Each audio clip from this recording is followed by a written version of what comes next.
하나님과 친밀해지기도 결심하다. 6번째 말씀을 함께 나누게 됩니다. 지난주에 제가 조금 몸이 안 좋아서 제가 영상을 틀어놓고 그 시간에 저는 잠깐 이렇게 링거를 맞으면서 좀 쉬는 시간을 가졌습니다. 죄송하고요. 제가 오늘도 이렇게 이제 완전히 회복된 상태는 아니기 때문에 어제 오늘 설교하는데 조금 이렇게 정신이 없더라고요, 제가. 그래서 여러분들이 오늘 설교를 들을 때 목사님이 어디서 실수하나, 어디서 말이 새나, 이런 것들을 좀 찾으려는 마음을 가지고 잘 들으세요. 10시에는 이게 통했는데 12시는 잘 안 통하네요. 잘 들으라는 이야기입니다. 오늘 하나님과 친밀해지기로, 이런 제목으로 말씀을 나눕니다. 우리가 하나님을 이렇게 신뢰한다, 이런 말을 종종 쓰는데, 우리들이 하나님을 신뢰한다고 하는 것은 우리들의 염려로부터 벗어난다, 이런 의미를 가지고 있는 거죠. 우리들은 언제 염려하게 되나요? 가만히 보면 우리들이 가지고 있는 자원과 내가 가지고 있는 능력에 집중할 때 우리들에게는 염려가 떠나지 않습니다. 왜냐하면 우리는 우리의 염려거리를 다 이길 만한 능력이 없기 때문이죠. 자, 염려하지 않는다, 염려를 이긴다라고 하는 말 가운데는 전제되어 있는 게 있어요. 뭐냐면 우리들의 삶에는 염려가 찾아온다는 거예요. 여러분들이나 저나 오늘 이 자리에 앉아있는 사람들 가운데 어떤 사람은 큰 염려를 가지고 앉아 있을 수도 있고, 어떤 사람은 염려를 벗어난 기쁨과 평안한 가운데 앉아 있을 수도 있을 것 같아요. 근데 그런 우리들에게 예수님께서 풍성한 삶을 살도록 우리들에게 아주 중요한 비유를 말씀하고 계신 거예요. 이 말씀도 여러분들이 신앙생활하면서 참 많이 들었던 말씀입니다. 중요한 건 우리가 들었던 이 말씀을 우리들이 어떻게 삶에서 적용하느냐에 대한 부분이죠. 원리는 간단합니다. 예수님이 포도나무가 되시고 우리들은 가지다. 그리고 예수님이 말씀하시기를 가지인 너희는 포도나무에 붙어 있어야 열매를 맺을 수 있다라고 말씀하고 있어요. 우리들에게 찾아오는 염려, 우리들이 해결하지 못하는 염려는 대부분 우리들의 삶에 내가 주인 되어서 내 삶에 내가 왕좌를 차지하고 있을 때 염려는 떠나지 않습니다. 그런데 우리의 삶에 하나님을 우리들의 삶에 왕좌에 올려놓고 우리들이 하나님 나라의 다스림을 받을 때 우리는 염려에서부터 벗어나게 되죠. 예수님께서 마태복음 6장 33절에서 이렇게 말씀하셨어요. 같이 한번 봉독해 볼까요? 시작. 너희는 먼저 그의 나라와 그의 의를 구하라. 그리하면 이 모든 것을 너희에게 더하시리라. 염려하지 말라는 거예요. 너희는 먼저 그의 나라와 그의 의를 구하라. 근데 이 말을 조금 오해하는 분들이 있어요. 그러면 나는 하나님의 나라와 의를 위해서만 살면 되겠네. 나는 내 삶에 그리고 내 삶에 일어나는 모든 일 가운데 염려를 다 그냥 접어놓으면 되겠네. 어떤 면에서 보면 내가 살아가는 내 삶에 대한 굉장히 무책임한 말이 될 수도 있을 것 같다. 근데 저는 그렇게 생각하지 않아요. 하나님의 나라와 하나님의 의를 구하며 하늘을 바라보며 사는 사람은요, 절대로 그의 인생을 허투루 살지 않습니다. 어쩌면 인생을 가장 진지하게 살게 된다고 생각해요. 몇 주 전에 제가 시카고에서 미국에 있는 그 장로교 목사님들을 위한 세미나를 인도하게 되었습니다. 그때 제가 거기에서 오랜만에 한 친구 목사님을 만나게 되었어요. 30여 년 전 저와 함께 군목을 했던 목사님이 거기에 찾아오셨어요. 사모님이 매주 저희 교회 예배를 온라인으로 미국에서 듣고 계시기 때문에 사모님 좀 죄송해요, 제가 얘기하는 거. 이 목사님이 저와 함께 군목도 마치고 제가 미국에 있을 때 제가 있는 곳에서 같이 공부도 했어요. 그런데 그 목사님을 보면서 저 목사님이 공부를 마칠 수 있을까, 이런 생각을 했었어요. 왜냐하면 영어가 잘 안 돼요. 사모님 죄송해요. 자, 근데 이 목사님이 전라도 사람인데 영어를 해도 전라도 억양이 나와요. 그리고 중요한 건 이게 발음이, 이 목사님이 특히 F하고 P 발음이 잘 안 돼요. 그래서 1, 2, 3, 4, 5 늘 이러는데 미국 사람들이 알아듣기는 쉽지 않아서, 그래서 제가 저 목사님 어떻게 공부하지? 그랬는데 수년 전에 제가 미국에서 만났을 때 깜짝 놀란 건, 한국에서 군목을 마치고 나이가 다 들어서 간 그 목사님이 미국에서 군목이 되었어요. 그리고 계급이 중령이에요. 저 목사님이 얼마나 열심히 살았을까. 그리고 여러 나라의 이라크, 아프가니스탄 이런 데 파병을 갔다 와서 굉장히 많은 경력을 가지고 있는 거예요. 어떻게 보면 입지전적인 인물인 거예요. 근데 제가 세미나를 마치고 났는데 그 목사님이 저에게 이런 얘기를 해요. 목사님, 내가 목사님 세미나를 듣다 보니까 내가 인생을 허투루 산 것 같아요. 내가 인생을 허비한 것 같아요. 근데 저는 그 목사님의 그 말에 동의할 수 없어요. 정말 열심히 산 분이고 입지전적인 인물인 거예요. 근데 그 목사님은 왜 그렇게 생각을 했을까? 물론 제가 교회에 대한 어떤 목회에 대한 강의를 하면서 제가 치열하게 살았던 그 삶에 대하여 이 목사님이 도전을 받을 수 있지만, 이 목사님이 나는 허투루 살았다라고 하는 것이 진짜 허투루 산 것이 아니라 내가 더 잘 살 수도 있었는데, 내가 더 치열하게 살 수도 있었는데 그렇게 살지 못한 것에 대한 어쩌면 자그마한 후회일지 모른다는 생각이 들었어요. 저는 치열함이라는 말을 참 좋아합니다. 제가 나중에 하나님 나라에 갔을 때 하나님께서 너 어떻게 살다 왔냐 했을 때, 하나님 저 치열하게 살다 왔습니다. 그러면 저는 참 좋겠다. 오늘 여기 앉아있는 여러분들에게 하나님 나라와 하나님의 의를 바라보며 우리들이 염려로부터 벗어나는 신뢰하는 인생을 산다고 하는 것은 어쩌면 하나님 나라의 사람으로서 어떻게 우리의 인생을 치열하게 사느냐에 대한 문제가 아닐까라는 생각이 들어요. 우리 김남준 목사님이 쓴 책 중에 염려에 관하여라는 게 있는데 거기에 이런 글이 나와요. 염려는 어디에서 오는 것일까요? 우리는 어떤 일에 대해 지나치게 염려하는 사람들에게 뭘 그런 걸 가지고 걱정하냐라고 말하기도 합니다. 이렇게 말할 수 있는 것은 그 사람이 염려하는 바에 우리는 집착하지 않기 때문입니다. 그것을 사랑하지 않기 때문입니다. 저는 이 말에 전적으로 공감합니다. 뭐 그렇게 염려하세요? 라고 이야기할 때 우리는 사실 그분이 염려하는 그것에 대하여 그만큼 집착하지 않기 때문에 우리들이 염려하지 않을 수 있어요. 그러니까 우리들이 염려하는 모든 것들을 바라보면 우리들이 집착하거나 사랑하는 것 때문에 염려가 오죠. 왜? 우리들이 아무리 집착해도 사랑해도 그것을 해결할 능력이 없기 때문에 그런 거예요. 신뢰할 수 없는 것을 신뢰할 때에 우리들에게 염려가 찾아오는 거예요. 그러니까 오늘 말씀의 결론부터 이야기를 한다면, 우리들이 하나님을 신뢰할 때, 우리들이 포도나무 가지에 우리들이 붙어 있을 때 우리는 이 염려로부터 이길 수 있다는 거예요. 다시 이야기하지만 염려는 우리들에게 늘 찾아오는 거예요. 그 찾아오는 염려를 우리들이 어떻게 이길 수 있을까? 그리고 저는 또 이런 생각을 해요. 하나님을 신뢰하는 그리스도인, 하나님을 신뢰하는 사람이 된다면 참 좋은 사람 되겠다. 제가 이렇게 목사로서 이렇게 설교를 하면서 굉장히 복음적이지 않은 말처럼 들리는 설교를 할 때가 있어요.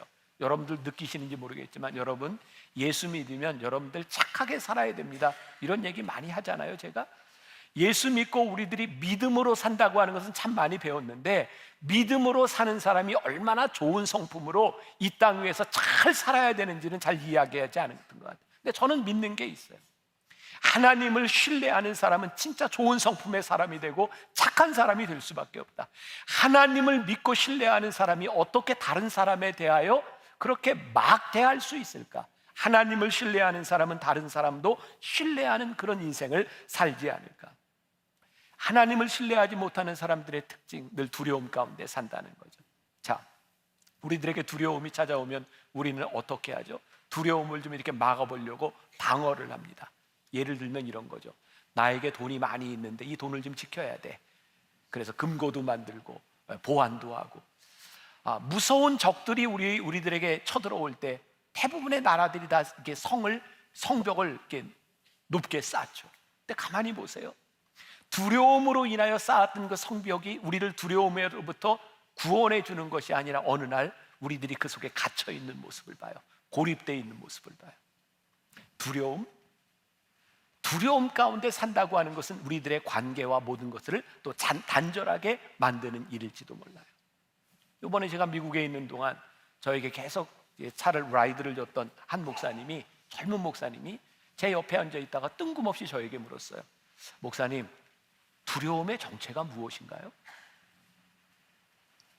여러분들도 한번 생각해 보세요. 여러분들의 인생의 두려움의 정체는 무엇일까? 짧은 시간이었지만 깊이 생각해 보았어요. 두려움의 정체는 뭐지? 생각해 보니까 우리들이 알지 못하는 것에 대한 두려움들이 우리들에게는 있어요. 특히 우리의 미래에 대한 부분들이죠. 그리고 여기 있는 사람, 저를 포함해서 모든 사람들이 겪게 될 죽음에 대한 두려움들을 우리는 다 가지고 있어요. 혹시 여러분들에게 해당되는 분이 있으면 손을 들어주세요. 혹시 죽어본 적이 있는 분 손 들어주세요. 아무도 없어요? 죽어본 사람은 아마 죽음에 대한 두려움이라고 하는 표현보다는 이런 표현이 맞을 것 같아요. 죽어보니까 그거 안 좋더라, 싫어, 좋아라고 표현할 수는 있지만 두렵지는 않을 것 같아요. 결국 이 두려움의 정체를 보면 우리들이 알지 못하는 미지에 대한 두려움들이 우리들 가운데 있는 거예요. 그러니까 여러분들이나 저나 그런 두려움이 있는 거죠. 제가 지난 몇 주 동안 몸이 좀 많이 힘들었어요. 그냥 이렇게 정말 어지럽고 힘도 없고 굉장히 힘든데 그냥 그런 생각이 들더라고요. 사람이 이러다 죽는가 보다, 그런 생각이 들더라고요. 그래서 제가 아내한테 내가 아무래도 오래 못 살 것 같아, 그랬는데 한 주 만에 쌩쌩해졌어요. 그때 제가 하나님께 그런 질문을 던지게 되죠. 죽음을 생각하면 하나님, 제가 어떡할까요? 근데 분명한 게 있어요. 이건 저의 믿음의 고백이에요. 제가 죽을 때가 되면 하나님께서 저를 쓰실 만큼 쓰시고 데려가시겠다. 두려움에 대한 것보다는 어쩌면 기대가 있어요. 하나님이 나를 언제까지 쓰실까? 두려움은 늘 우리들에게 찾아오는 것이지만 어떻게 우리들이 이 두려움을 이길 수 있을까? 오늘 말씀의 결론은 하나님과의 친밀함이 답이다. 그래서 우리들이 하나님과 친밀해지기로 결심해야 되겠다는 거예요.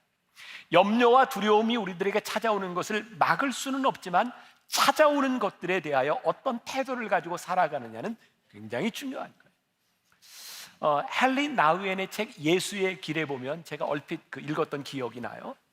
거기에 보면 장애 아이를 키우고 있는 부모에 대한 이야기가 나옵니다. 사람들이 그 부모에게 이렇게 얘기합니다.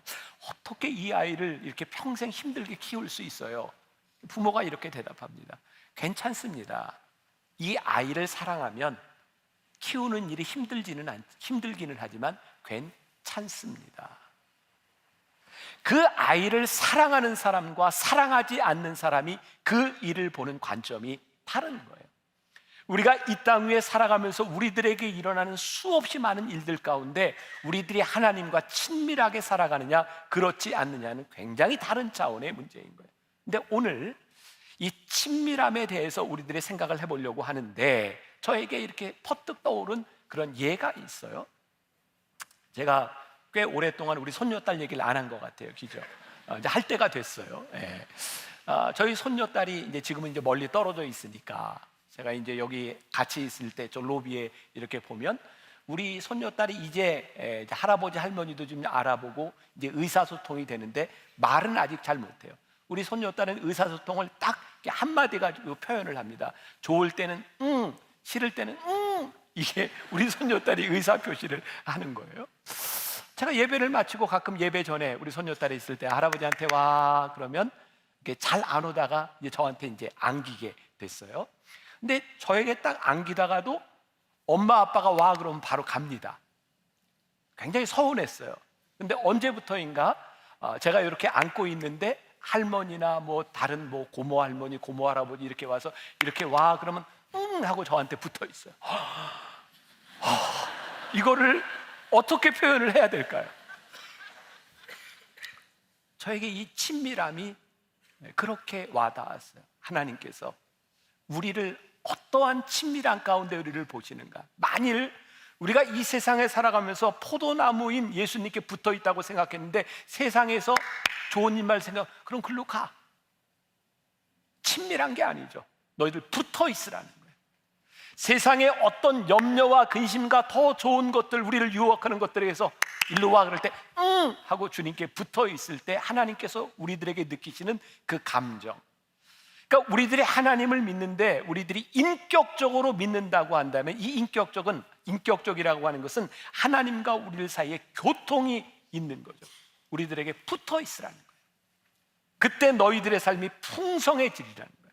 자, 요한복음 15장 16절 같이 봅니다. 자, 시작.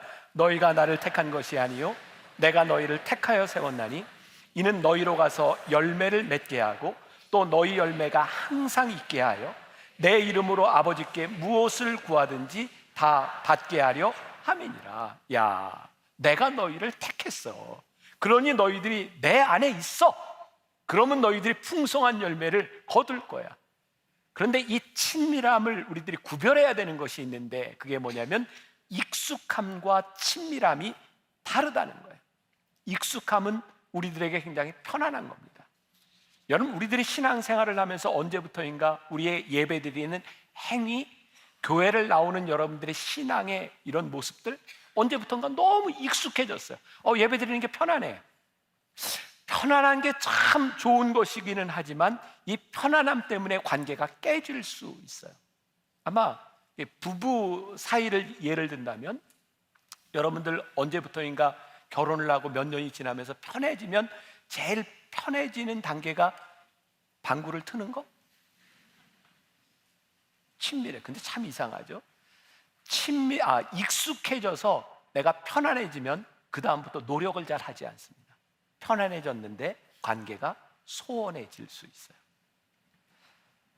편안함은 우리로 하여금 굉장히 수동적으로 만드는데, 친밀함은 편안하기 때문에 아무것도 하지 않는 것이 아니라 더 친밀해지기 위해서 우리들이 무언가를 하는 능동적으로 변하는 거예요. 오늘 여러분들에게 도전을 드리고 싶은 거예요.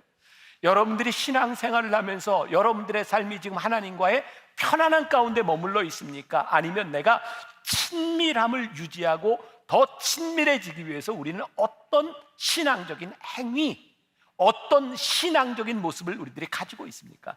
만일 여러분들에게 이 친밀함을 위한 노력이 사라져 버렸다면 여러분들이 이 친밀함 가운데 거하지 않을 수도 있어요. 요한계시록 3장 20절, 유명한 말씀이죠. 같이 한번 봉독합니다. 시작. 볼지어다 내가 문 밖에 서서 두드리노니 누구든지 내 음성을 듣고 문을 열면 내가 그에게로 들어가 그와 더불어 먹고 그는 나와 더불어 먹으리라. 요 말씀을 기초로 한 유명한 성화가 있어요. 많이 들어보셨을 거예요. 예수님이 문 밖에 서서 두드리시는데 보면 저 성화가 유명한 건 뭐예요? 예수님이 두드리시는 저 문에 문고리가 없다는 거예요. 예수님이 저 문에 들어가시려면 안에서 열어야 예수님이 들어가십니다. 예수님은 우리 곁에 늘 계세요. 포도나무로 우리들 곁에 계세요. 그런데 이 포도나무에 가지가 붙어 있느냐 그렇지 않느냐는 누구에게 달려 있어요? 가지에게 달려 있는 거예요. 오늘 우리들이 어떻게 능동적으로 이 친밀함을 유지하며 살아가는가? 자, 누가복음 19장에 보면 우리가 잘 아는 삭개오에 대한 이야기가 나오고 있어요. 삭개오는 여리고의 세리장이었습니다. 그에게 상처가 있었죠. 돈을 많이 모았지만 고립감, 사람들이 누구도 그와 관계를 하지 않는 고독감이 있었어요. 어느 날 소식을 듣습니다. 예수님께서 여리고로 지나가신대. 근데 그 예수님은 세리와 죄인들의 친구래. 삭개오가 예수님을 만나야 되겠다는 생각을 하죠. 그래서 옛날에는 뽕나무라 그랬고 요즘 성경에는 돌감람나무라고 이야기를 하죠. 감람나무 위에 올라가서 예수님이 지나가시는 그 길 위에서 예수님과 눈빛이 마주쳐요. 예수님께서 삭개오에게 이렇게 얘기하십니다. 삭개오야, 속히 내려와라. 오늘 내가 내 집에 유하여야겠다. 예수님과 삭개오의 친밀함이 만들어진 거예요. 그리고 삭개오는 예수님과의 친밀한 관계 속에서 그의 삶을 고백하죠. 예수님, 내가 네 것을 토색한 일이 있으면 갚겠습니다. 내 재산의 절반을 내놓겠습니다. 그의 인생의 관점이 바뀌어지는 역사가 일어나게 돼요. 중요한 것은 예수님이 지나가신다는 그 소식을 듣고 이 친밀함이 만들어질 수 있었던 중요한 이유 가운데 하나는 삭개오가 나무 위로 올라갔다는 거예요. 오늘 우리들의 삶에 이 친밀함을 만들어 가기 위해서 우리들이 무엇을 하는가? 이게 우리들의 신앙의 도전이 되었으면 좋겠어요. 요 몇 달 동안 제가 제일 많이 인용한 성경 구절 중에 하나가 시편 46편이에요. 하나님은 우리의 피난처시요 힘이시니 환난 중에 만날 큰 도움이시라. 그러므로 땅이 변하든지 산이 흔들려 바닷 가운데 빠지든지 바닷물이 솟아나고 뛰놀든지 그것이 넘침으로 산이 흔들릴지라도 우리는 두려워하지 아니하리로다. 너희는 가만히 있어 내가 하나님됨을 알지어다. 내가 뭇 나라 중에서 높임을 받으리라. 내가 세계 중에서 높임을 받으리라. 이렇게 말씀을 준비하면 이미지가 머릿속에 이렇게 떠오르는 거예요. 저에게는 그런 이미지인 거예요. 우리가 무엇을 한다라고 하는 것이 단순한 어떤 액션을 이야기하는 것이 아니라 이 시편 기자가 이야기했던 건 너희는 가만히 있어 하나님이 행하시는 일을 보아라. 그때 하나님과의 친밀감 속에 들어가는 거예요. 어쩌면 우리의 인생에 가만히 하나님의 하시는 일을 바라보며 하나님과의 가장 깊은 친밀감으로 들어갈 수 있어요. 하나님은 우리의 피난처가 되시며 환난 중에 우리의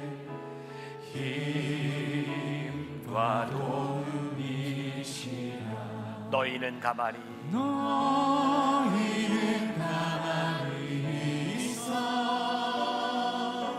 주가 하나님 대말지어다.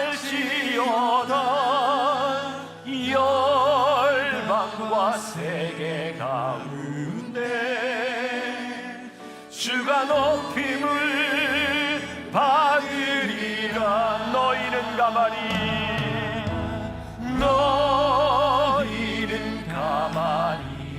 있어 주가 하나님 대말지어다.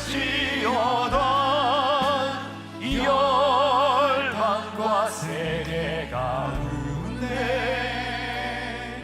주가 높임을 받으리라. 사랑합니다.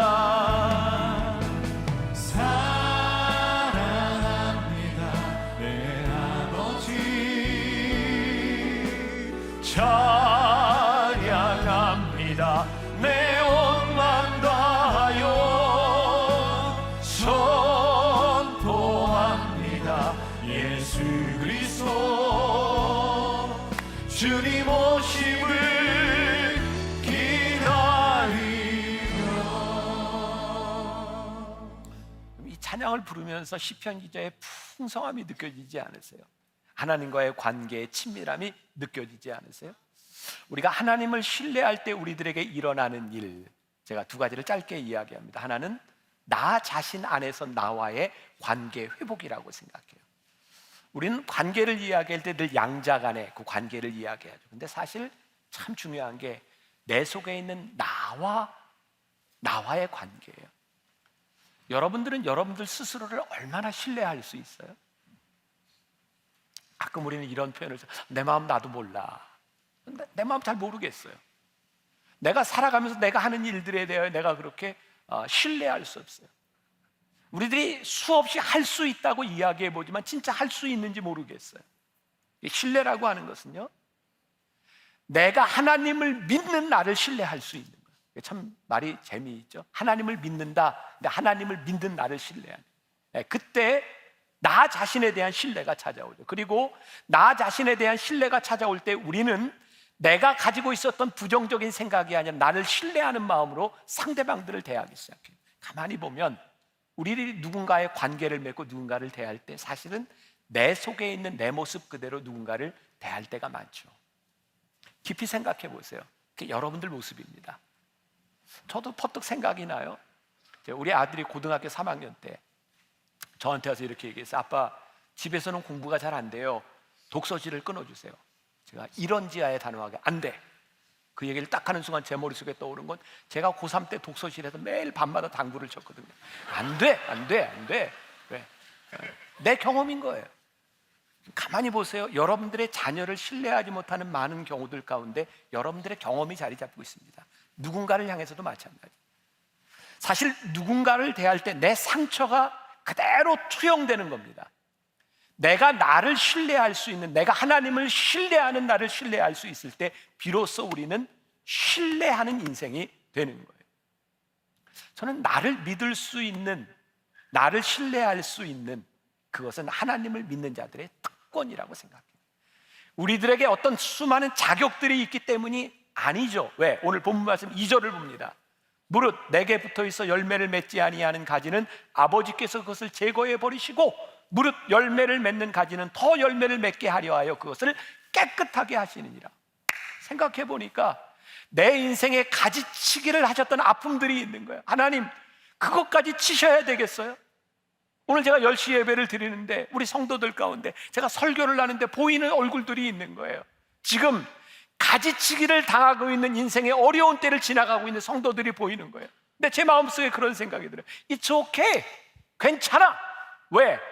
하나님께서 너로 하여금 풍성하게 하시기 위하여 지금 내 인생에 가지를 치시는 거야. 네 인생이 망가지지 않아. 괜찮아. 아, 하나님이 내 인생에서 일하고 계시는구나. 하나님이 내 인생에 가지치기를 하고 계시는구나. 아버지께서는 내 인생을 위하여 풍성한 열매를 맺기를 원하시는구나. 그 신뢰가 우리들 가운데 확 들어오기 시작할 때 우리는 우리의 인생을 신뢰하게 되겠죠. 우리의 삶에 가지치기 하는 아픔과 상처가 훈장이 되겠죠. 말씀을 준비하며 떠올랐던 찬양입니다. 같이 한번 불러봤으면 좋겠어요. 힘들고 지쳐 낭망하고 넘어져. 힘들고 지쳐 낭망하고 넘어져 일어날 힘 전혀 없을 때에 조용히 다가와 손 잡아주시며 나에게 말씀하시네. 나에게 실망하고 내 자신 연약해 고통 속에 눈물 흘릴 때에 모자국 난 그 손길 눈물 닦아주시며 나에게 말씀하시네. 너는 내 아들이라. 너는 내 아들이라. 오늘날 내가 너를 놔도다. 너는 내 아들이라. 나의 사랑하는 내 아들이라. 너는 내 아들이라. 너는 내 아들이라. 오늘날 내가 너를 놔도다. 너는 내 아들이라. 나의 사랑하는 내 아들이라. 하나님을 신뢰할 때 일어나는 일, 나 자신의 관계뿐만 아니라 다른 사람들의 관계 회복을 우리들이 경험하게 되죠. 사실 우리 인생의 풍성함이라고 하는 것은 관계 회복에서부터 나오는 거예요. 오늘 본문 말씀 5절에 보니까 나는 포도나무요 너희는 가지니 저가 내 안에 내가 저 안에 있으면 이 사람은 과실을 많이 맺나니 나를 떠나서는 너희가 아무것도 할 수 없습니다. 하나님께서 내 삶에 풍성한 열매를 맺기를 원하시는데 이것이 나에게만 해당되는 일이 아니라 우리 공동체에 있는 누군가에게도 해당되는 일인 거예요. 우리는 가끔 굉장히 자기중심적인 생각을 할 때가 있죠. 하나님이 나를 사랑하시는데 다른 사람 사랑하시는 건 잘 용납이 되지 않아요. 제가 이번 주에 읽었던 책 중에 하나가 팀 켈러 목사님의 용서를 배우다라는 책인데 거기에 잘 알고 있지만 다시 한번 이렇게 생각하게 했던 구절이 있어요. 용서는 나도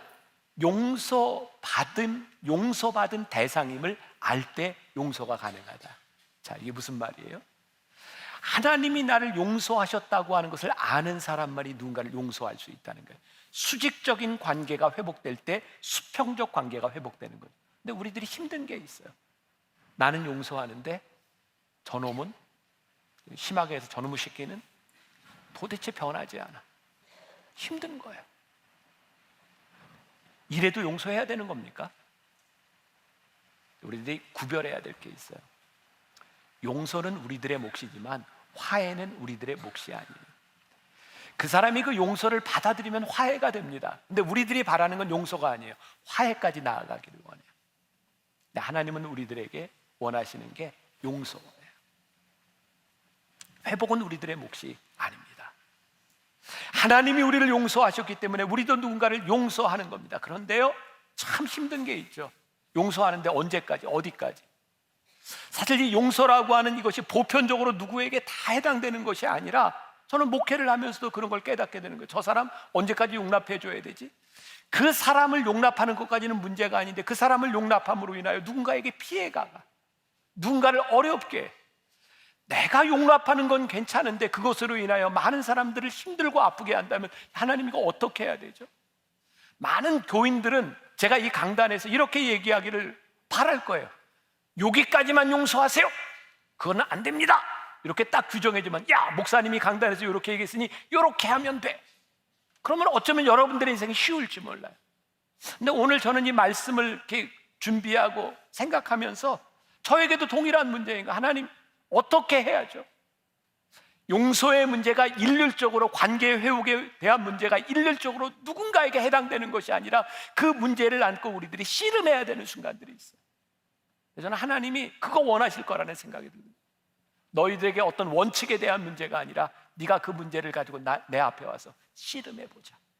하나님, 이거 너무 힘듭니다. 그런데 제가 바라는 것은 나의 눈으로 보는 것이 아니라 하나님의 눈으로 볼 수 있으면 좋겠습니다. 그리고 하나님과 씨름하며, 씨름이 뭐예요? 하나님과 친밀함 속에 들어가는 거죠. 그때 하나님께서 우리들에게 주시는 인도하심, 그게 우리로 하여금 삶을 풍성하게 만들어주는 거예요. 제가 늘 그런 얘기 하잖아요. 예수 믿는 거 쉬운 일 아닙니다. 평화, 평화로다. 예수 믿으니 늘 평화? 아니요. 힘들어요.